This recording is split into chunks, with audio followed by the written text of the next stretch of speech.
มาแล้วพอไปรถตลาดเอาก็สิมาแล้วตัวจังเห็นถ้าบ่มาก็บ่เห็นหันตัวถามแปลกเนาะเจ้านี่ตาแตกบ่มื่นติแต่ละนักกินน่ะบ่มีบ่ได้แพงซื้อไข่ร้านยายแมวกะแพงไปซื้อหมูร้านยายเปียกบัดทีนี้หั่นโลละ200กว่าบาทพุ่นน่ะข่อยฮ้อนข่อยว่าข่อยสิไปซื้อน้ำกินแก้วละ30 บาทพุ่นน่ะแพงโพดอีหยังก็ได้ไม่ยังอ่ะนะบินเลขจะชื่อเลขทีเดียวนี่เบิดจักบาทละฮะนะกะเบิดนี่บ่แพงดอก1,500นี่ล่ะ1,500พุ่นน่ะ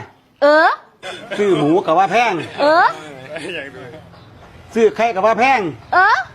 ซื้อเลขบ่แพงการลงทุนย่อมมีความเสี่ยงถ้าไม่อยากเสี่ยงก็ไม่ต้องลงทุน